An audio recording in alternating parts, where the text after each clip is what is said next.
Oke, Andri Oke, Hakim thank you, ini Bro. banyak di-request nih Oh, sama viewer-viewer gua. Kita kan kenal udah lama ya, kita udah ya. kenal lama dari gua awal-awal banget bangun Dari ternak uang. dari lu ternak uang, ya. Dari gua awal banget Itu ternak kita uang. berarti masih puluhan miliar kali ya? Iya, masih masih puluhan miliar itu gua waktu itu.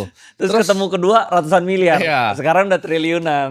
sahamnya sama waktu itu juga, Iya, Arto kan. benar Kita benar dulu benar main di benar. Arto dan dulu Mmm, gua sama Bro Andri ini kita sering tukar pikiran, bener. suka nongkrong di PIK juga ya Iya kan. iya iya, kita Makanya nongkrong di agak PIK. unik, lu dari dulu dia tuh sukanya nongkrong di PIK, padahal waktu itu rumah lu belum di PIK kan? Gue di Ancol, sampai sekarang gue juga di Ancol. Baru, minggu depan lah gue pindah ke PIK. Nah, ini gue pengen nanya, jadi sebelum kan waktu itu lu sempat cerita ke gue di sana, Mmm, lu tuh mulai dengan alat berat, ya kan? iya, Jadi sebelum lu di capital market ini mhm. sebenarnya, apa sih lu yang lu kerjain dulu?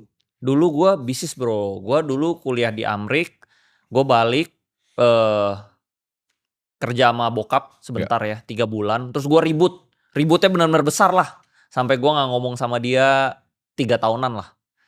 Akhirnya gue keluar, gue bisnis sendiri. Terus bener-bener itu nggak dimodalin lah, karena ributnya gede banget lah, pokoknya gede banget. Itu mungkin pokoknya udah gontok-gontokan deh, udah teriak-teriakan lah.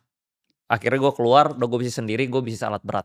Gue pinjem duit, sebagian gue pinjem duit sama, eee, apa, ada leasing alat berat, gue pinjem di sana, DP-nya kan 20%. DP-nya itu gue partneran sama temen gue. Sebelum di alat berat itu usaha yang lu waktu itu pernah kerja sama bokap tuh Mhm. usaha apa, Bro? Bokap gue itu di bidang, eee, impor otomotif ya, motor, sama tambang. Oke, tambang apa? Tambang tanah liat sih lebih tepatnya, di Oke, Bangka Belitung. oke. Iya, Jadi waktu itu sempat kerja, sempat berantem, akhirnya lu mhm. bikin alat berat sendiri, usaha Iya, sendiri. karena kan gue kerja di tambang dia kan, gue kan sempet 3 bulan tuh kan gue cepet lah, gue tipenya tuh kalau belajar tuh cepet. Jadi gue lihat-lihat, oh ternyata di pertambangan ini banyak kebutuhan alat berat, ya udah gue mungkin bisa fill the gap di situ, Oke. Tapi gitu. apa yang bikin dari alat berat nih, akhirnya Mmm. lu ketemu dunia saham nih, capital market nih? Nah gue dari alat berat, itu awal-awal jalan ya 2 tahunan, 3 tahunan, terus udah gitu ada kebijakan pemerintah, tambang itu dipersulit waktu itu, lu harus bangun smelter baru bisa punya tambang. Nah jadi alat berat gue nggak sewa, Bro. Oke, Karena hilirisasi waktu itu ya? hilirisasi, alat berat gue nggak sewa, akhirnya gue jual kan. Gue jual, gue pindah bisnis macem-macem tuh di situ. Ada ekspor impor, ada gua trading komoditi lada, terus restoran juga gua pernah, kafe, itu macem-macem, Bro. Makanya gua bener-bener lihat lu ya, menurut gua lu hebat. Lu tuh jadi nggak perlu lewatin kegagalan kayak gua, Bro. Lu langsung masuk capital market, langsung di finance, lu di industri yang tepat. Kalau gua tuh banyak salah jalannya, Bro. Baru terakhir gua di capital market, makanya gua telat Nah, taunya. apa tuh yang bikin awalnya lu lompat? Gua kan waktu itu gua baca bukunya Mmm, si Buffett kan. mmm, Jadi gua berdagang, gua nggak mmm, bisnis, gua dagang terus pengen gua timpukin ke mmm. market semua. Nah, lu bener, lu realize-nya tuh cepet, gua Ya. realize-nya tuh lambat, Bro. Nah, apa yang waktu itu bikin lu ke sana? Kalau gua kan Bikin gua bukunya Warren Buffett tuh. nah, Lu apa waktu itu? bikin gua ke sana, jadi, bokap gua itu ada 2 perusahaan publik itu udah IPO. Bang Harda waktu itu kan? Iya, salah satu Bang Harda, salah satu tambang tanah liatnya itu juga udah IPO. Oke. Namanya Nah, apa ya tambang tanah liat? Ultra Abadi Tbk, Oke, kodenya dulu Aldi, tapi udah delisting. oke. Kalau Bang Harda itu BBHI, itu Alobank sekarang kan? Alobank, itu jual ke, Pak Charul Tanjung. Oke. Nah, di situ gue sering denger dia ngomong gitu loh. Pas IPO itu dia bisa dapat dana gede. Jadi sekilas-sekilas tuh, wah IPO itu menguntungkan ya. Iya.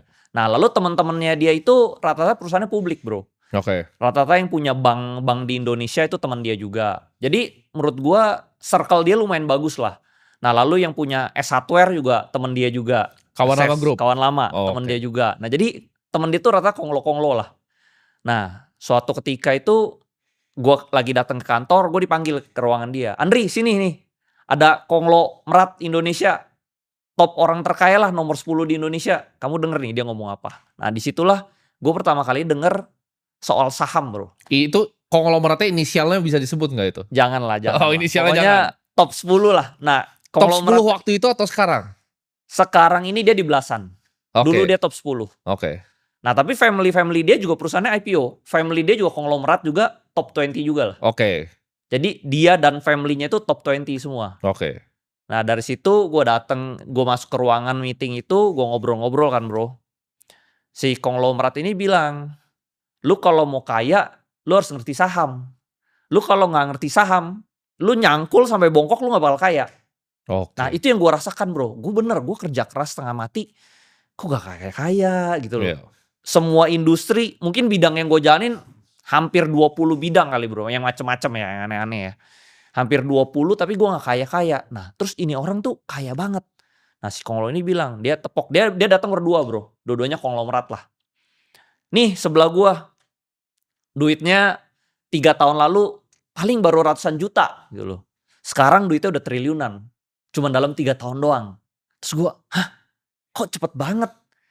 3 tahun, kalau ratusan juta gue juga ada gitu loh. Kenapa ratusan juta gue gak bisa jadi triliunan?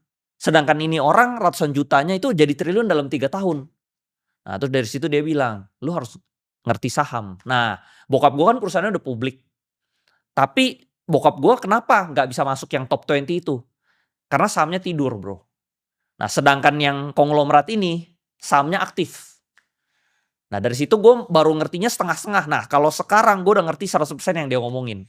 Oke, jadi lu tuh karena mungkin ada circle dari influence dari bokap lu, Yes. ketika lu belajar di sono, Yes. lu denger oke saham nih harus jadi kaya. Yes. Nah awal lu belajar tapi, kan lu kan tetap perlu belajar lagi tuh. Yes, Itu gua ada tetap role belajar. model kah, ada mentor kah? Waktu lu pertama mulainya di saham tuh ada yang ngajarin gak? Nah pas gue denger itu, gue bego bro. Bukannya gue nyemplung saham, gue nyemplungnya ke kripto. Itu 2017. Cuman kalau di hot udah kaya raya lu sekarang. Benar. Tapi sayangnya, apa ya, kalau anak muda itu kesabarannya gak ada bro. Gue waktu itu 17, dia crash 18, masih crash juga. Nah 2018 akhir gue masuk ke saham. Jadi gue gak langsung, pas denger itu gue gak langsung, gue cuman udah mulai ngerti, oh capital market tuh cepet. Kalau lu dagang kan lu cari untung, karena kan gue backgroundnya pebisnis ya, gue dagang itu cari untung paling 8%, 7%. Sedangkan gue lihat kalau capital market tuh kalau terbang kan bisa 100%, 50%, unlimited gitu loh bro. Yeah. Nah dari situ gue merasa, oh kayaknya gue harus capital market. Nah tapi gue masuknya salah, gue ke crypto dulu sama ke forex dulu. Oke. Dua-duanya ambles bro. Dua-duanya habis itu. Dua-duanya habis. Baru 2018 akhir, temen gue juga masuk kripto sama gue. Yeah. Kita sama-sama rungkat lah. Terus dia bilang, ada yang lebih mirip nih, kayak kripto juga. Kan kita sama-sama bego lah. Yeah. Namanya saham, lu coba bikin akun deh. Nah, terus gue bilang, oh iya gue tahu nih. Dulu bokap gue sama temennya pernah ngomong saham ini. Nah di situ lo gue bikin akun bro. Oke. Nah 2019 gue mulai aktif trading. Jadi trader lah. Jadi trader, jadi scalper. Terus belajar bukunya Warren Buffett. Ikut seminar-seminar saham yang kelas-kelas saham orang lain. Oh lu masukin tuh semua? Masukin semua bro. Oke. Technical, fundamental semua gue pelajarin lah. Yeah. Sampai akhirnya gue dapet formula gue sendiri. Oke. Gitu. Nah ini kan dunia capital market Indonesia ya, terutama kan tuh sangat sempit bro. Gue kan sempat waktu itu ada dengar lu diajarin lah sama salah satu legend, tapi nggak enak lah disebut namanya. Iya. Gak enak. Legend itu pun ya gue masih kenal lah. Masih kenal sampai sekarang. Oke. Masih kenal. Masih aman dia. Masih aman.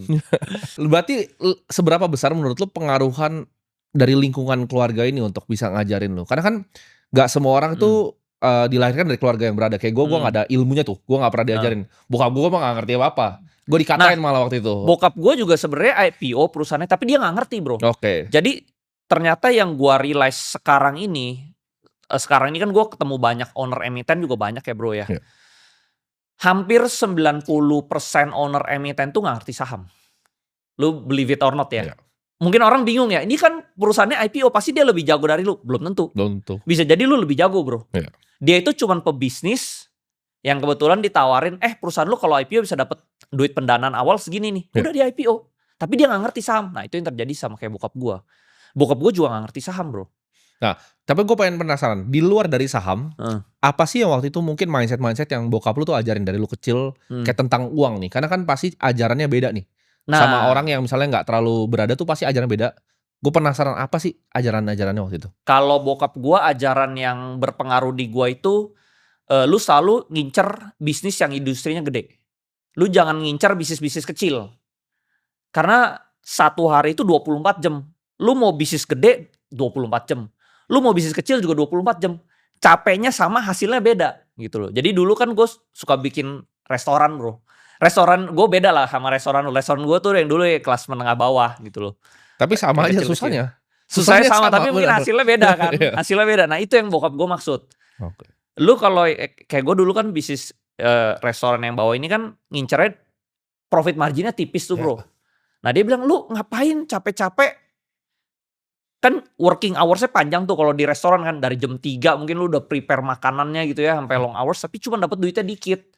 Lu mendingan cari industri yang gede. Lu kerjanya sedikit dapetnya banyak. Nah menurut gue itu finance. Itu jadi lu ada beberapa mindset seperti tadi ya. Bisnis itu yang penting dikerjain yang besar sekalian. Jangan Yang bisnis besar. yang kecil. Iya. Nah ada gak kalau tentang mungkin keuangan, tentang investasi yang lu pelajarin dulu? Karena bokap gue. Jadi ini kalau kita orang Chinese ya orang Cina ya. Itu juga ada grup-grup sekte-sektenya juga tuh. Ada Cina Hokian, Cina Ke, Cina segala macam kan banyak kan. Itu bokap gue juga bilang, lu jangan kayak yang Cina yang kayak gini nih. Ya, Cina bego, Cina tolol, ngejarnya duit-duit kecil gitu loh. Buka bisnisnya restoran lah, apa toko baju lah gitu. Lu kejar yang kayak Cina yang kayak gini, bisnisnya tambang, bank gitu, yang gede-gede. Tuh, jadi ya, jadi dari situ gue juga, oh ya mindsetnya harus ngejar yang gede nih, gitu loh. Nah, ini kan dalam pemilihan sebuah saham itu pasti ada frameworknya kan. Lu ada kira-kira lu tadi lu bilang lu ketemu style lu tuh setelah cari-cari ya diajarin beberapa legend juga kan. Jadi sebenarnya si legend itu nggak ajarin gua sih. Dia cuman ngomong, cuman waktu itu gua nangkepnya tuh kayak mungkin cuman 30%. Nah, along the way gua di capital market, gua mulai nangkep sedikit demi sedikit yang dia pahamin gitu loh. Oke. Market making itu caranya gimana, lu bikin rame itu gimana. Ya itu semua lah, gue akhirnya ngerti sendiri. Along the way di perjalanan gue. Tapi dia gak ajarin langsung, dia cuma ngomong doang di ketemu. Itu gue cuma ketemu satu kali itu doang. Oke. Tapi di perjalanan gue ini dari 2018, perlahan-lahan gue mulai nangkep apa yang dia ngomongin itu. Akhirnya ya jadi yang kayak sekarang. Sekarang itu gue cari saham yang ratusan persen menurut gue sangat gampang bro. Oke, jadi framework lu untuk nyari saham yang ratusan persen ini apa aja bro? Kayak stepnya kira-kira ini yang gue cari tuh harus kayak gini, harus kayak gini, harus gini, gimana? Awalnya itu gue sebenarnya ketemu Arto itu secara nggak sengaja. Awal-awal dulu gue trading, gue cari saham yang value investing. Kan gue baca bukunya Warren Buffett, terus ikut seminar-seminar kan. Value investing lah. Carinya murah, jual mahal. Itu untung nggak? Untung, cuman lama bro. Kayak gue hitung-hitung, kayak begini kapan kayaknya ya. Nah tiba-tiba keluar berita tuh di 2019 akhir ya. Bang Artos itu mau diakuisisi sama Jerry Ng. Ya. Nah di situ gue all in bro. Belum all in lah, di situ gue masuk 300 juta lah. Belum all in lah. Gue ada 5 emiten tapi 300 jutanya tuh di Arto ini. Ya udah gue masuk. Tidur. Gak gerak tuh. November, Desember. Jadi berapa lu masuk? 300 juta. Oke. Harganya per lembar saham waktu itu? Waktu itu gue beli di pucuk di 4.000 bro. Oh udah agak mahal masuk udah ya? Udah terbang dari 100 perak dia udah jadi 4.000. Gue beli di 4.000. Terus dia crash kan. Dia crash jadi 2.000. Gue average down. Average down gue cuman sempet di 3.000 kalau gak salah deh. Gue udah gak ada duit lagi buat average down lagi. Duit gue udah mentok. Gue tuh modal dulu investasi saham tuh dari 1M. 1M itu gue dari kumpulan bisnis-bisnis macem-macem lah. Kan tentunya bisnis ada yang untung lah. Nah mungkin kan kita bisnis bertahun-tahun. Bego banget gitu kan. Gak untung-untung. Nah gue dari kumpulan 1M itulah. Oke, jadi dari 1M lu hajar di Arto. Crash jadi 500 juta. Nah 500 juta itu gue hajar ke Arto. Oke. Lu crashnya saham apa tuh salahnya waktu itu? Crashnya sebenarnya waktu itu gak salah. Salahnya itu waktu itu market crash COVID 2020. Semua sahamnya bagus. Ada BCA, BRPT, Arto, terus INKP, satu lagi apalah gue lupa. Semua sahamnya fundamentalnya PE-nya, PE/BV-nya kecil. Kan gue emang carinya yang kecuali BCA ya. Tapi semuanya ada fundamental lah. Tapi crash. Nah dari situ gue belajar memang lu mau sebagus apapun value investing kalau crash ya crash. Gitu. Betul. Itu kan waktu itu lu sempat ada ini kan, lu sempat post yang di Mirai Asset waktu itu lu beli gainer lu tuh BBHI kan? Iya. Alobank. Iya. Nah itu tahun depannya. Iya tahun depannya setelah Arto kan. Nah itu ceritanya gimana? Kalau Arto kan emang Pak Jerry itu orang legend di bankir kan? Legend. Jadi makanya ketika dia itu ya semua orang pasti masuk nah, gitu. Gue realize begini bro. Saham itu kalau di backdoor, lu gak langsung naik. Maksudnya dia naik karena hype. Wih ada saham dia di backdoor nih, orang semua pada beli. Lalu di titik tertentu itu trader itu nggak sabar. Akhirnya dia jual, dia turun. Nah diturunin lu harus sabar.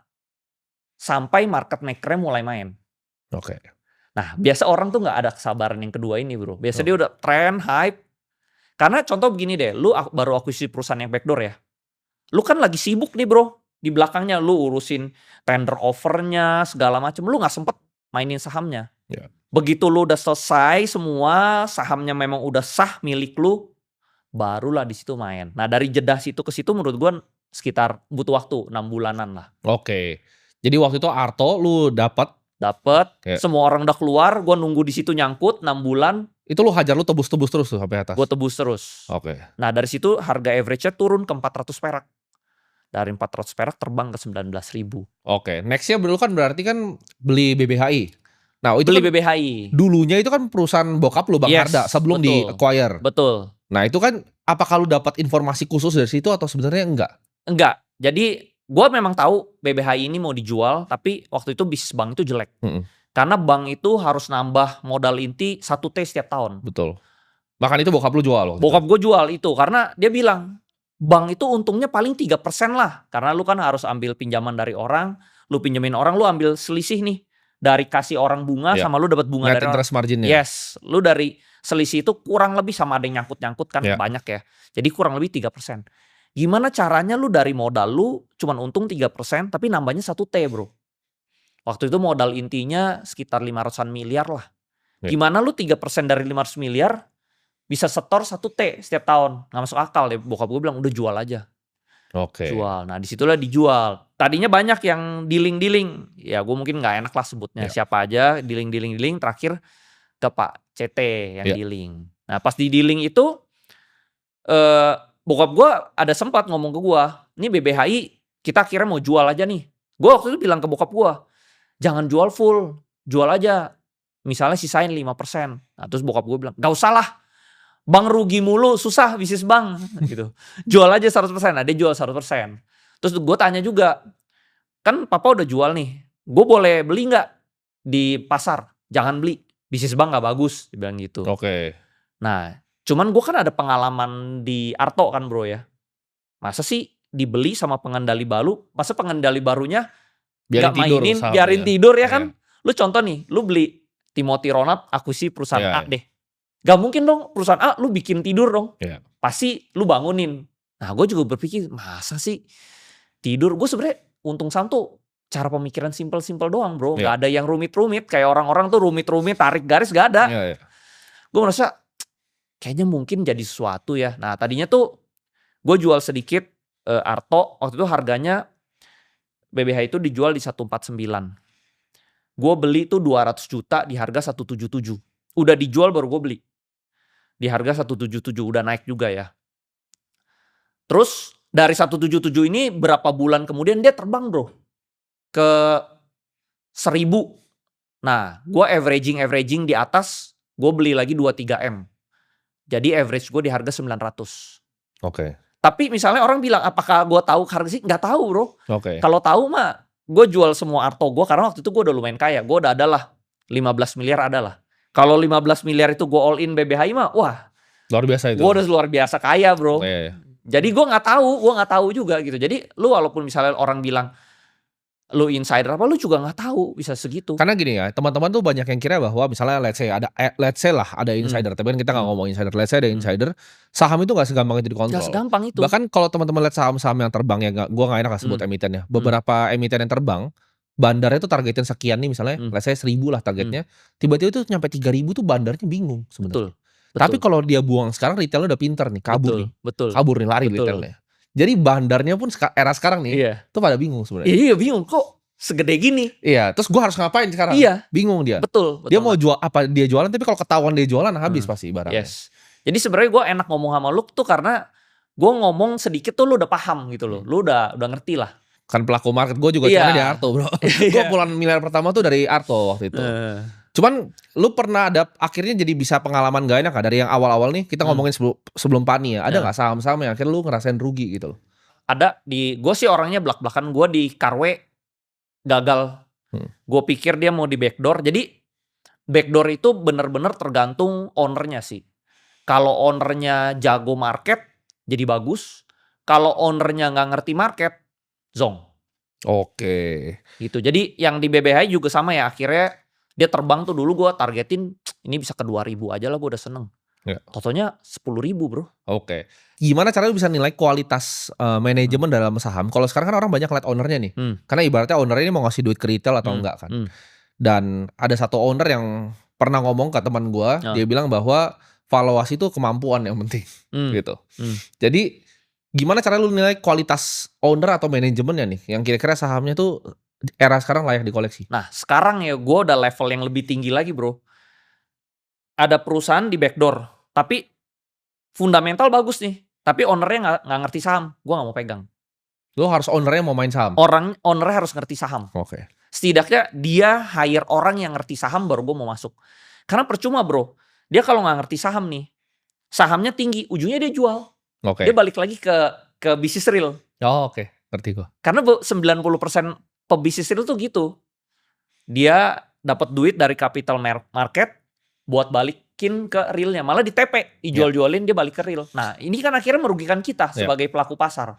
Oke, mungkin kan 2025 ini kan ini fenomena yang sangat berbeda. Zaman COVID kan dulu ya itu sama apapun naik. Abis COVID itu ada trennya teknologi sampai akhirnya Bukalapak tuh orang kapok semua. Kapok. Abis itu saham tuh dulu kan COVID 30-an T ya per hari. Sekarang udah mau balik tuh ke 30-an T.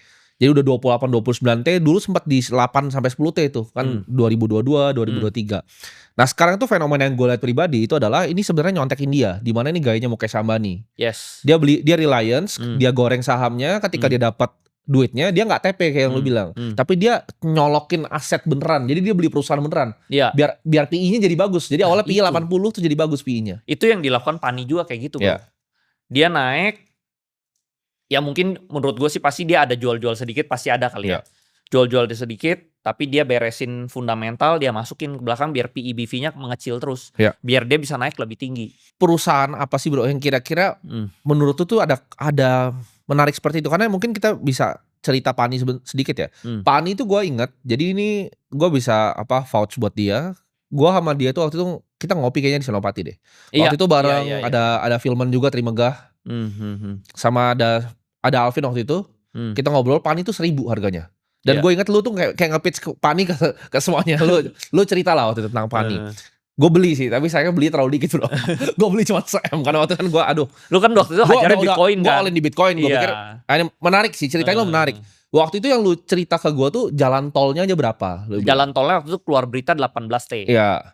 Waktu itu market cap-nya masih 1 T.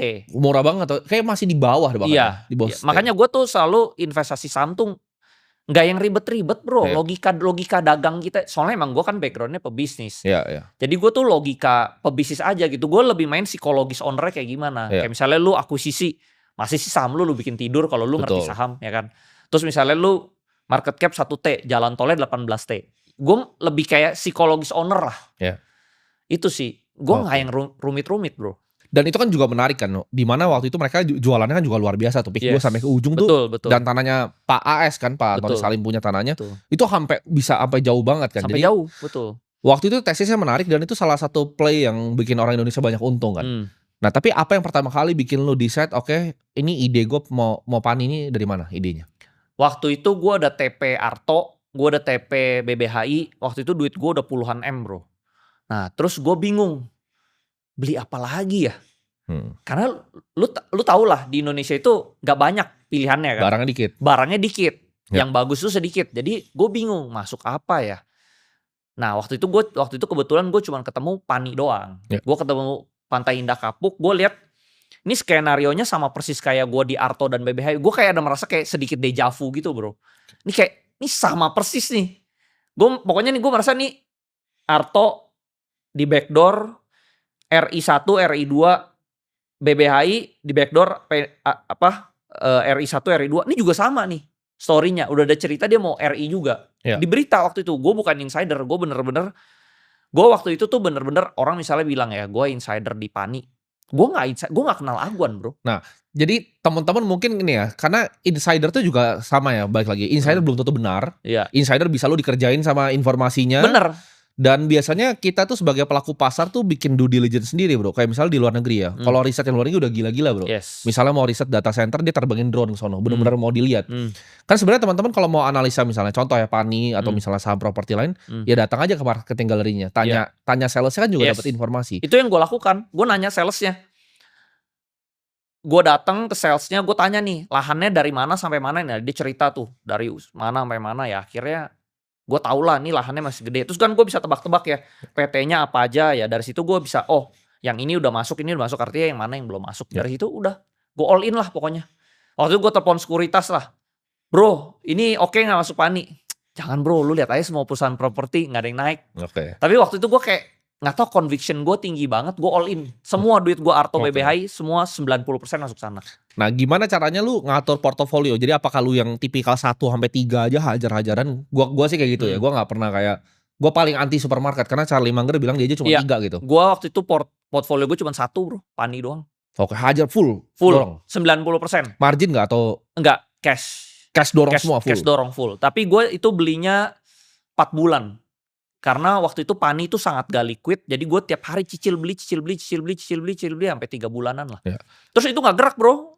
5 bulan gak gerak, baru bulan ke-6 dia terbang. Terbang. Apa pandangan lu terhadap valuasi di Indonesia sekarang? Apakah menurut lu ini emang saham-sahamnya mahal? Karena gini, di India ada yang berhasil, Mukesh Ambani, tapi ada juga yang gagal kan akhirnya. Jadi Reliance berhasil digoreng, tapi yang Gautam Adani punya kan kena hantem kan, kena berita jelek, hantemnya jauh. Nah menurut lo apakah kayak gitu bakal terjadi? Karena ini kan siklus kan, dimana COVID itu awalnya yang dari run up 2019 jatuh, yang tech itu jatuhnya pas dibuka lapak, Goto IPO udah gak kemakan lagi sama publik. Apakah ini akan ngulangin siklus yang sama bro? Karena gue lihat ini lumayan mirip nih sama zaman-zaman dia udah di ujung-ujung buka lapak sama Goto. Nah kalau gue selaku orang yang ngerti di market, balik lagi tergantung market cap-nya bro. Jadi setiap emiten kan ada market cap besar, ada market cap kecil kan. Contoh nih, lu owner emiten ya. Lu tahu nih perusahaan lu bagus dan lu orang finance, lu mau jaga sahamnya. Tapi karena kondisi global, saham lu crash deh. Crash, tapi market cap lu kecil. Let's say lu market cap-nya cuma 1T. Crash nih, jadi 500 miliar. Pasti lu sikat lagi dong. Lu sendiri yang sikat bro. Betul. Nah tapi seandainya nih, ada kondisi kedua, lu punya emiten, market cap lu udah 300T. Terus crash. Nah mungkin lu gak kuat bro. Power buat nadangnya. Nah jadi sebenarnya tergantung nih. Dia emiten kecil atau emiten gede. Kalau emiten kecil, ownernya punya duit, ketahan. Tapi kalau emiten gede, ya contohnya ya kita ngomongnya PANI deh. Kayak PANI crash tuh waktu yang isu pagar laut bulan April sama Donald Trump kan. Itu sebenarnya ownernya mungkin mau jaga bro. Tapi flow-nya terlalu gede. Lu bayangin, dia market cap-nya waktu itu 300T tertingginya ya. Crash, itu outflow-nya tuh ratusan miliar bro. Sehari itu bisa 200-300 miliar. Gak kuat lah bro nahannya. Lu butuh duit banyak banget. Buat dorongnya kan. Iya buat nadahnya duit barang masyarakat juga lu gak kuat. Nah tapi kalau lu market cap kecil, lu kuat. Nah jadi tergantung market cap-nya bro. Nah ini gue ada pertanyaan nih unik nih. Kalau netizen tanyanya biasa sama. Mereka pengen tahu sahamnya apa. Kalau misalnya gue bikin pertanyaan lebih unik. Lu cuma boleh pilih 3 saham. Cuman gak boleh lu trade dalam setahun. Lu harus holdnya 10 tahun. Holdnya 10 tahun ya? 10 tahun. Kira-kira apa? Ya ini di sekarang, di pikiran lu aja. Tapi gue udah kondisi kaya seperti sekarang. Iya, kondisinya lu kaya seperti sekarang. Kaya seperti sekarang gue masuknya blue chip. Blue chipnya apa? 3-nya apa? Blue chip gue mungkin 1 Mandiri, 2 BNI, 3 BRI. Oke, jadi lu masuk 3 itu ya? 3 itu. Sekarang pun juga gue ada masuk 3 itu. Kenapa yang BUMN bro? Bukannya berbahaya ketika misalnya let's say ini gue ngomong Wakanda ya, pemerintah Wakanda tiba-tiba mau hapus mikro punya loan. Itu kan pasti asing hilang semua. Karena gue merasa pertama dividennya itu udah gede banget. Sekarang nih kalau lu masuk Mandiri itu dividennya 9%. Iya 9,5 bro. Anggap dia crash lagi deh jadi 11%. Gue beli lagi aja bro di bawah. Terus BNI itu 9% dividennya. Tapi kalau lu lihat ya pembukuan dia tuh sebenarnya di harga sekarang tuh bukan 9%, bisa 10-11%. Jadi gue beli aja Gak usah gue jual-jual 10 tahun. Let's say gue sih ada masuk ya, gue ada masuk ratusan M. Lu anggap jelek-jelek deh, cepet aja. Ya. Cepet M aja lu bego-bego 10 M bro. 10% itu 10 M setiap tahun. Tapi lu gak mau ngincar capital gain ya. Karena kalau kita lihat dari Mandiri sama BRI sendiri, BRI kan earningsnya nih mulai turun kalau kita lihat. Labanya nih kayaknya forecast ke depannya makin turun dia. Tapi, lu gak ada concern soal itu? Enggak, gue merasa si Danantara ini pasti ngerapiin kali ya. Tapi gue memang gedenya bukan di BRI sih. Gue gedenya itu di Mandiri. Oke. Mandiri itu lebih corporate. Kalau BRI itu lebih yang middle to low ya. Jadi gue emang lebih high-nya tuh di Mandiri sama BNI. Karena dua-dua ini corporate. Oke. Nah jadi corporate masih aman kan. Jadi gue bego-bego nih. Terus udah gitu bro, ini kan kita podcast bulan Desember ya. Dia tuh bagi dividen bulan Maret bro. Berarti Januari, Februari, Maret. 3 bulan lagi kita dapat 10%. Bego-bego doang bro. Oke. Jadi gue itu sih. Oke. Terus mungkin ada jeleknya, misalnya ketakutannya, misalnya bulan Desember ini ada outflow ya dari asing. Misalnya MSCI dirubah, lalu asing keluar, pasti yang terdampak kan mungkin blue chip terdampak kan, outflow kan. Terus dia jadi 12% misal dividennya. Sikat lagi bro, lebih banyak. Lu gak usah kerja bro. Oke. Lu mau setiap bulan travel pakai first class juga duit lu gak habis. Nah ini 10 M. Mungkin pertanyaan ini ada, gue tambahin lagi nih pertanyaan satu lagi. Itu kan tadi 3 saham buat 10 tahun. Oke. Kalau satu saham sampai mati. Jadi lu gak boleh ganti. Duit itu semua harus lu all in di satu saham doang ini. Satu saham sampai mati? Sampai mati tapi. Gue beli emiten gue sendiri, gue IPO, gue pegang emiten. Kecuali pengendali. Lu harus jadi non pengendali. Oh gue jadi non pengendali. Lu non pengendali.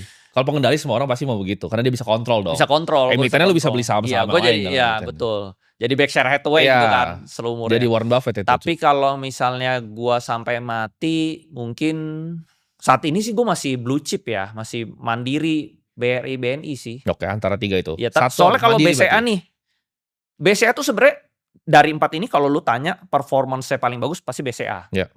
Tapi kan lu tahu kan apa? Pemerintah kita kadang suka mempersulit pengusaha. Lu one day lu kalau dicari-cari masalah lu out. Tapi kalau lu BUMN kan lu nggak mungkin lah nggak didukung sama pemerintah. Pemerintah pasti support lu. Jadi kalau paling aman menurut gua blue chip yang BUMN. Nggak bakal diganggu. Menurut lu kondisi ekonomi Indonesia ini 2045 itu bakal seperti apa? Kan kalau kita baca data-datanya semua, kita top 4 top 5 lah GDP ya. Nah menurut lu itu capital marketnya akan jadi seperti apa? Menurut gua 2045 pasti capital marketnya pasti berkembang pesat pasti ya. Karena gue di 2020 itu investor saham cuma 9 juta. Per tahun ini investor saham tuh udah 20 juta bro. Udah naik 2 kali lipat lebih. Jadi menurut gue, ini kan compounding pasti kan. Compounding jadi harusnya pasti capital marketnya mungkin bisa jadi kayak India mungkin. Menurut gue sih Indonesia sama India tuh mirip.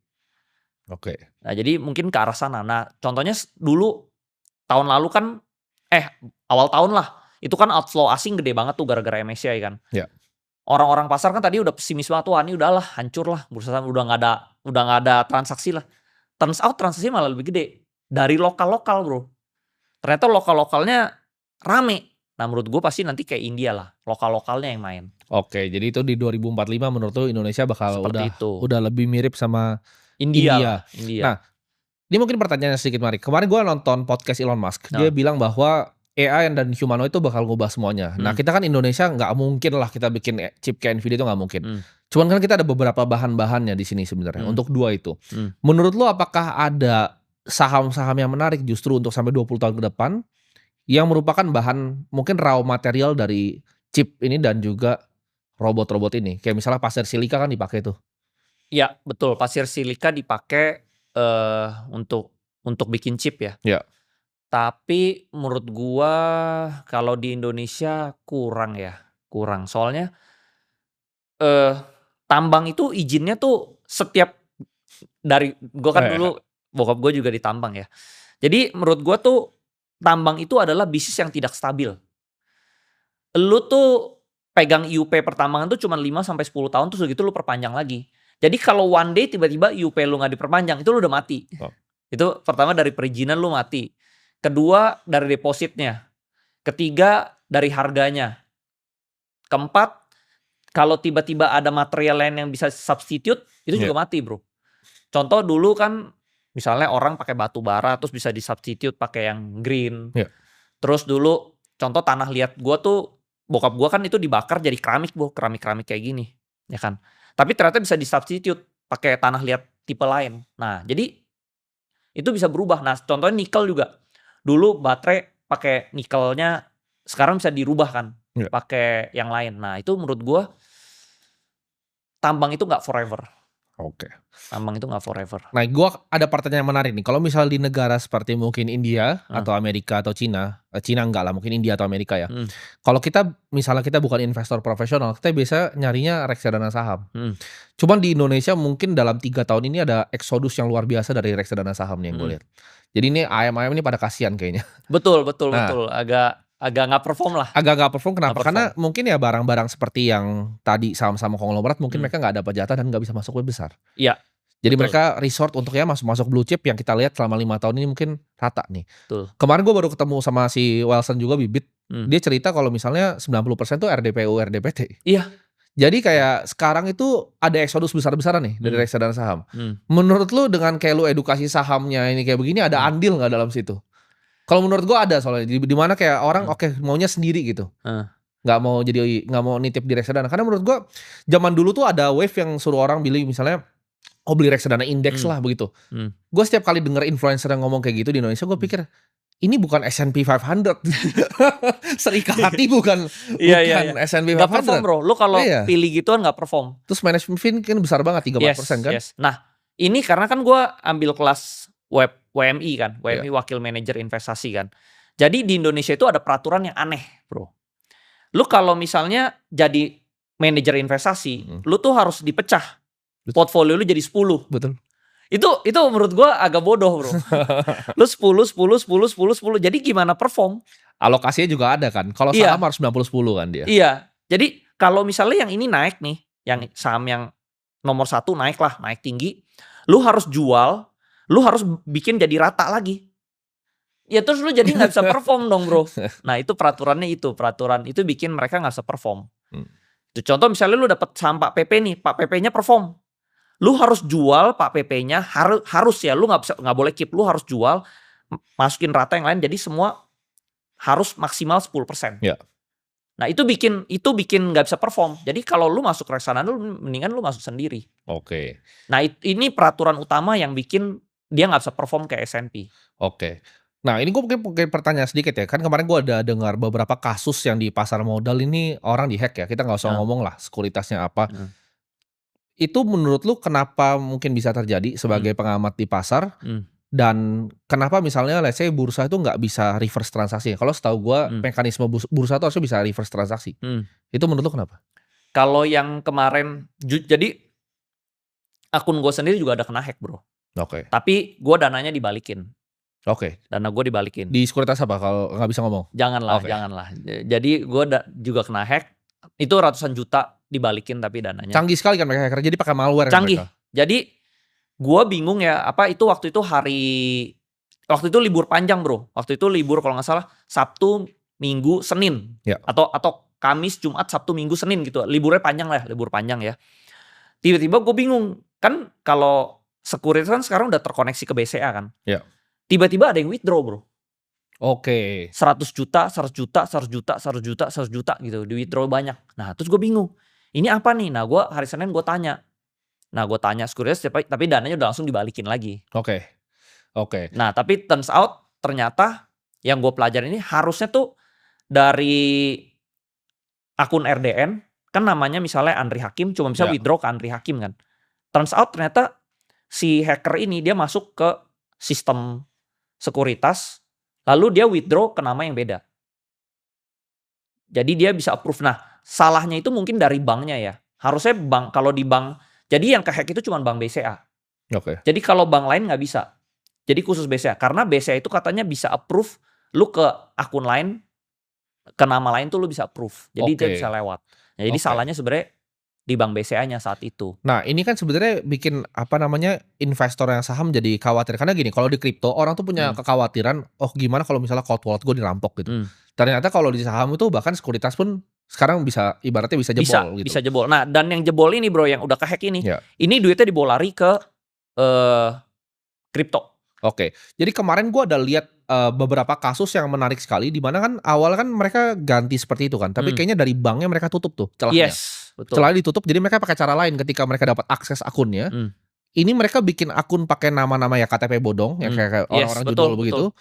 Lalu mereka beli saham yang small cap, terus di sini udah dibeli dijual, canggih loh. Nah, kalau itu diskursus lain lagi. Iya. Kalau ini hacknya beda lagi nih. Iya. Jadi gue bisa beli gorengan, gue tarik gorengannya, Iya, lu pakai beli dana gorengan yang di sini. Soalnya dia pikir kalau ganti RDN-nya susah tuh. Yes, bener. Itu juga bisa. Oke. Contoh misalnya gue tahu nih akun lu nggak ada duitnya tapi ada barangnya. Iya. Gue tinggal buang blue chip lu. Betul. Jadi cash. Beliin cash sono. gue di sini gorengan, kan gorengan gampang dinaikin bro. Iya. Gue beli, gue naikin, terus lu makan aja di harga atas. Iya. Kan pindah duitnya. Lu dapat barang, gue dapat cash. Soalnya berarti ini hacker yang melakukan ini ngerti mekanisme pasar sangat dalam berarti. Betul, dia ngerti. Oke, menarik ya. Nah, makanya sekarang tuh kalau lu lihat ya, sekarang banyak sekuritas tuh kalau weekend tuh lu udah nggak bisa withdraw. Ya.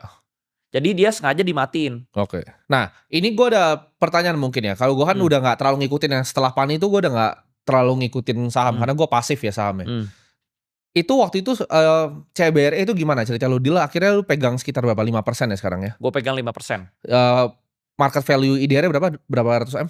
Tertinggi dia tuh 8T. Gue beli itu dari ratusan M doang. Oh, lu beli ratusan M? Dari ratusan M. Oke. Gue kumpulin dari bawah. Oke. Jadi sebenarnya misalnya orang tanya, PANI gue insider atau CBRE gue insider. Gue awalnya nggak insider. Contoh kayak di PANI aja deh. Awalnya gue gak kenal Aguan karena gue beli sahamnya banyak, jadi kenal. Jadi kenal kan orang pasti kayak lu punya emiten, terus gue beli banyak sih. Ini siapa nih Andri Hakim beli emiten gue banyak, jadi kenal bro. Kan DPS-nya kelihatan kan? Yes, jadi CBRE juga awalnya gue beli banyak bro. Gue pertama ada berita bahwa CBRE ini diakuisisi. Bukan diakuisisi, dia mau beli kapal. Perusahaan kapal kan itu? Kapal Hilong, kapal dari China. Waktu itu market cap-nya masih ratusan M. Tapi kapalnya itu harganya 1,8 T. Gue merasa, wah ini kayak janjian di backdoor nih. Jadi gue mulai beli dikit. Ya. Pas mulai beli dikit, ya gue tanya-tanya sekuritas lah. Kan gue tau lah, kira-kira dia IPO pakai sekuritas apa ya, gue kurang cari-cari informasi lah. Ini akuisisinya bener gak sih? Belinya bener gak sih? Kata sekuritas bener. Ya udah, gue dari situ akum. Karena gue udah beli gede, gue jadi takut dong. Gue harus tahu ownernya nih. Ini bener nggak? Nah akhirnya ngobrol-ngobrol dari teman ke teman, akhirnya gue kenal.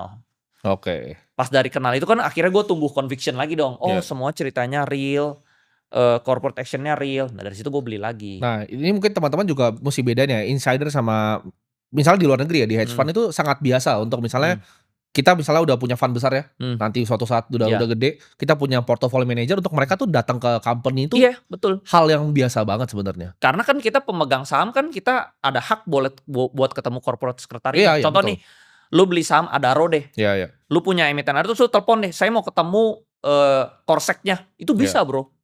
Jadi lu punya saham berapa dulu? Iya gitu. Misalnya gue punya, sebenarnya kecil juga gak apa-apa kok. Kecil misalnya 1M tuh juga gak apa-apa. Nah dari situ kan gue ketemu ownernya ya. Akhirnya kan gue bisa nego juga sama dia. Gue bisa beli lebih banyak lagi gak? Gue mau beli misalnya 5%. Gue udah punya segini nih. Gue tinggal tambah sedikit lagi jadi 5%. Ya jadi gue deal-dealan lah. Emang. Nah ini kan kita mungkin bahas, teman-teman banyak yang suka dengan sahamnya Pak Pepe ya. Dimana misalnya strategi dia kan untuk masuk ke indeks kan, MSCI. Cuman apakah itu sebenarnya flow-nya besar atau enggak bro? Karena kita kan weighting di dunianya kalau MSCI World kecil ya. Dan MSCI Indonesia paling fund-nya cuma Edo kan punya BlackRock. Itu kan sebenarnya nggak sebesar-besar amat flow-nya. Kayak contohnya kemarin brand mungkin Pak Pepe dapat sekitar triliunan ya. 2-3 T ya dapat ya. Berarti tapi sangat jauh ya dari India ya marketnya. Kalau India kan dapatnya bisa 100 T itu. Nah flow-nya. paling gede itu DSSA kemarin tuh. DSSA kalau nggak salah 33 T. Aduh gue nyesel banget tuh jual itu. Dulu gue udah pegang lama tuh DSSA. Iya, tapi gak bisa beli banyak kan? Gak bisa. Ya gue juga beli. Kering. Iya gue juga beli. Nah itu paling lu gitu. Lu kering, lu tarik tinggi. Ya udah masuk MSCI jual gede. Cuman lu tuh berarti orangnya rajin ngumpulin dari market tuh emang rajin berarti ya. Jadi misalnya harian lu pelan-pelan nih lu lihat lu beli dulu. Kayak misalnya contoh CBRE ya. CBRE mungkin berapa bro? Kalau volume di Bitoverse sekarang berapa? 1.000, 2.000, 3.000 paling? Volume transaksi harian tertinggi itu bisa 1 T bro. Bisa sampai 1 T. tertingginya ya. Oke. Dulu pas lagi rame-rame itu bisa 1 T sehari. Maksud gue antriannya bisa berapa ribu? Mungkin 1.000, 3.000 kan? Sehari kalau lu ngumpulin 50 M sih dapat. Oke. Pas lagi, nah gue tuh paling jago ini bro, main saham FCA. Oke. Nah dia kan FCA nih. Ya. Kalau saat FCA itu saat yang tepat lu bisa ngumpulin barang. Oke. Karena FCA itu kan lu makan di satu harga tuh. Ya. Lu asal bisa dapat antrian pertama, orang buang, lu makan, lu dapat gede di situ. Nah, gua kumpulin barang banyak di FCA. Oke. Jadi ARB, FCA, lu kumpulin di situ, jebret, hajar lo. hajar gede, dapat gede. Terus FCA itu kan antara turun atau naik doang kan. Oke. Kalau di bawah ini lu lihat deh kapasitas lu. Misalnya lu di ARB ini lu bisa makan habis. Iya. Langsung balik arah dong, naik Iya, dong. iya. Jadi gue belakangan suka FCA. Gue abisin barang di FCA, otomatis dia langsung balik arah naik. Iya. Dari bawah ke atas tuh bisa 20% bro. Cuma kan lu butuh jumlah modal Powernya. untuk bisa tembak segitu kan. Nah, lu tinggal hitung. Power lu kira-kira lu bisa habisin barang di bawah gak? Kalau lu merasa duit lu lebih banyak daripada duit retail. Ya, lu hajar aja. Lu lawan aja. Iya. Cuman kalau gitu kan lu butuh jualannya juga. Kalau lu ngambil ARB-nya segitu, ketika dia balik, lu harus jualnya harus cantik dong. Nah, gak bisa lu tanggain ke bawah jebret gitu, gak bisa. Enggak. Gue tipenya itu kalau lagi ngumpulin, gue ngumpulinnya pelan-pelan. Kalau jual, gue tipenya jualnya pelan-pelan. Gue tipenya orangnya sabar bro. Gue jualnya misalnya 2M, 1M, 2M, 1M. Ya makanya lu berarti orangnya kalau rajin. Iya. Kalau gue gak serajin itu, kayak misalnya di kripto aja ya. Lu mungkin langsung jebret kali, jebret gitu. Kripto kan gak ada market impact-nya. Tapi misalnya kalau yang koin-koin yang mungkin lebih kecil, waktu itu zaman 2024 kan gue banyak yang jackpot tuh, yang kering-kering. Kripto tuh ada canggih, dia ada kayak TWAP namanya, time weighted average price biasanya.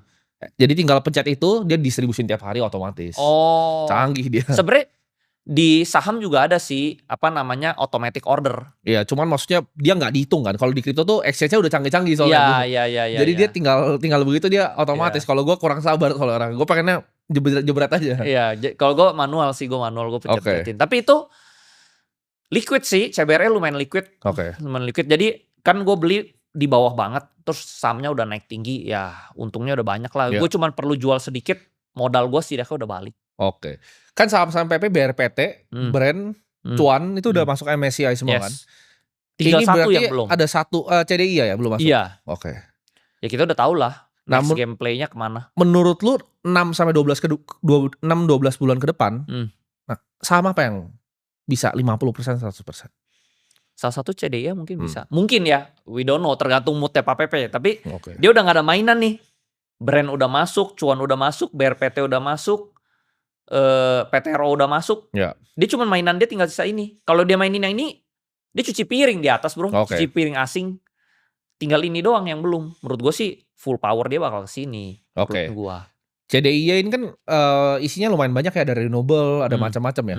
Jadi lu berharap orang tuh banyak kan lebih ngerasa gue titipannya deh duit gue ke Pak PP, ketika dia dapat duitnya ntar dia yang masukin aset gitu kan. Iya. Jadi kalau teman-teman perhatiin saham-sahamnya beliau banyak yang tadinya PI-nya besar jadi kecil kan. Karena jadi akhirnya kecil. Dia masukin aset beneran. Terus udah gitu enaknya main saham PP itu liquid banget bro. Lu mau liquid. Kalau itu liquid lah, lu mau 50 100 M masih bisa dihajar 100 M sehari masih bisa kalau PP.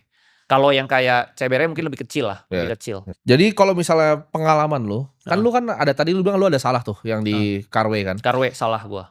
Kapan kita mungkin sebagai retail itu average down dan kapan ini ini salah nih, tesisnya nggak ada nih cut loss gitu?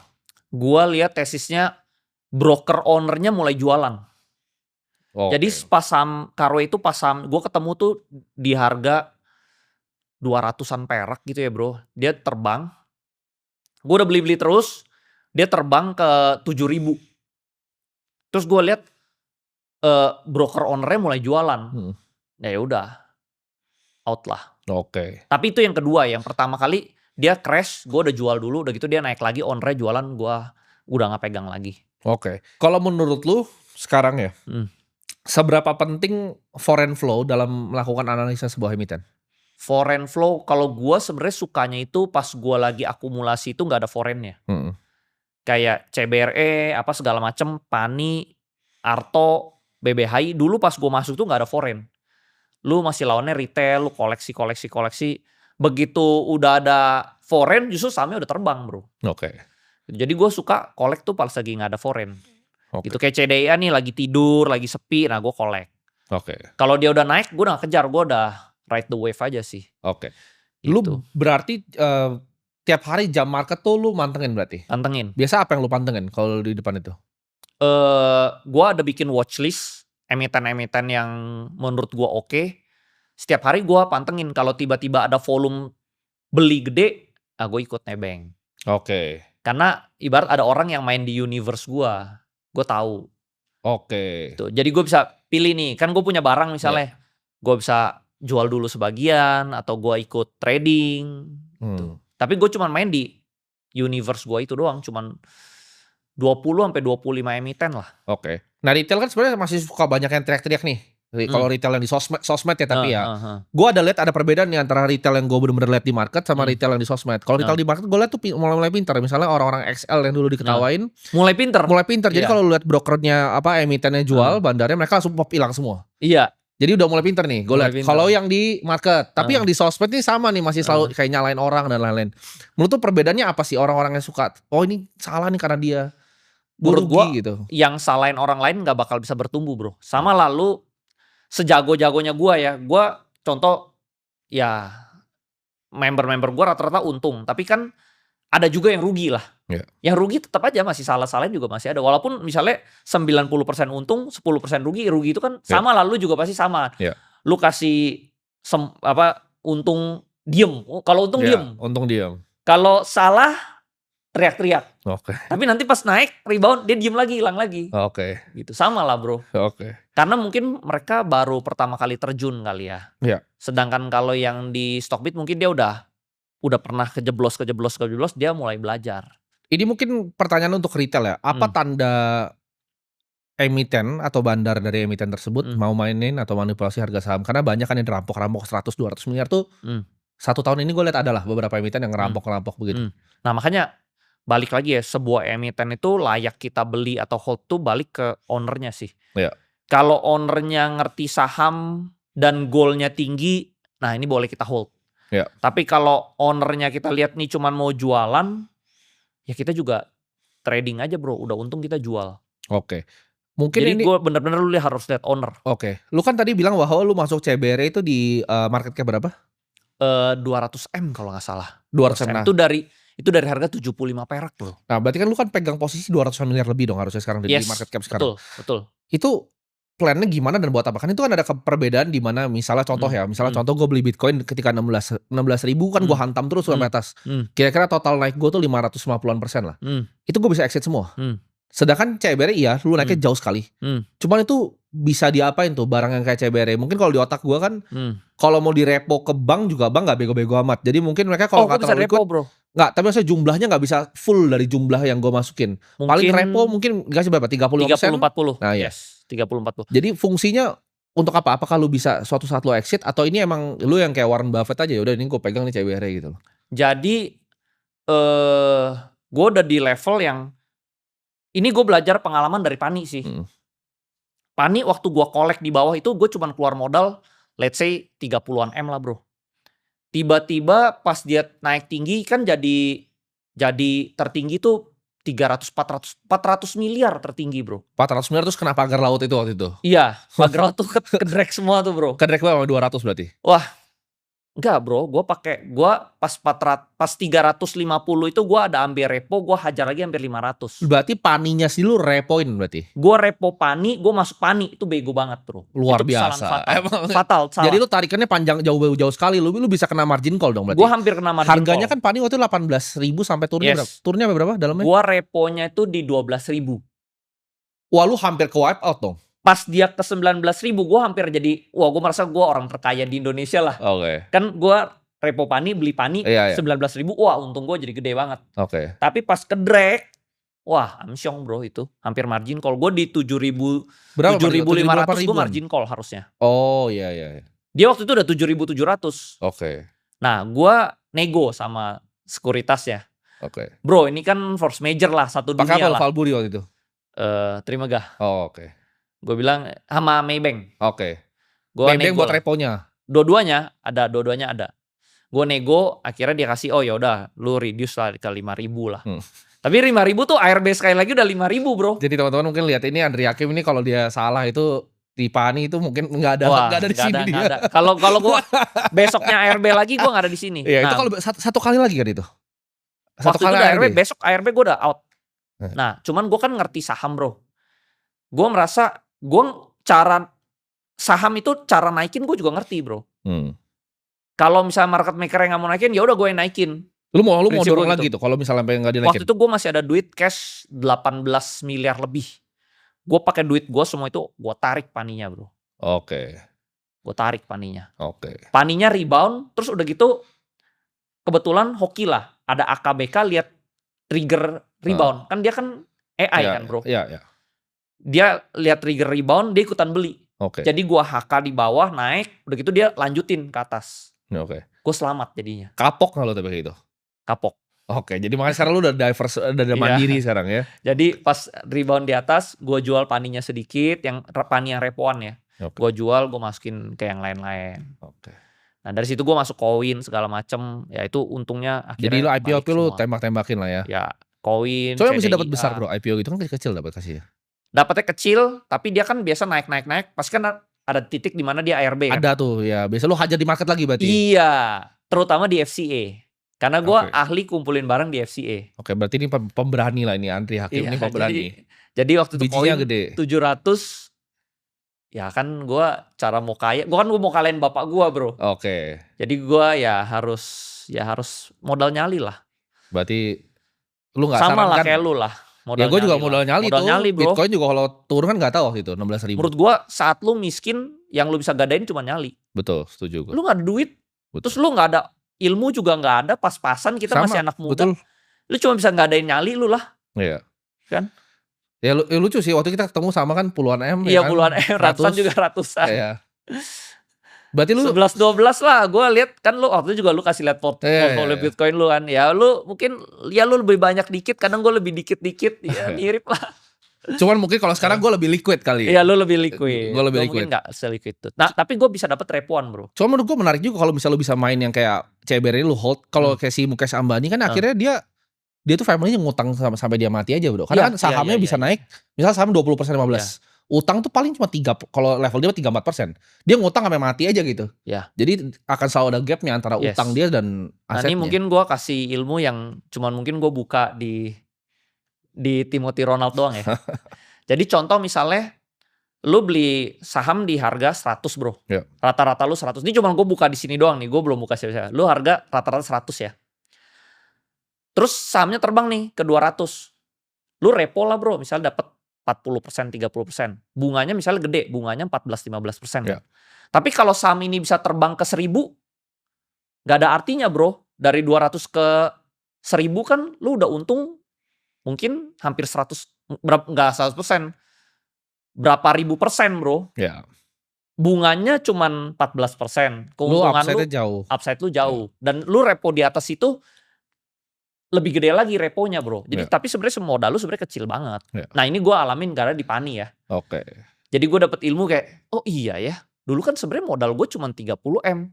Tapi gue repoin kok gue dapetnya ratusan M. Nah itu bro.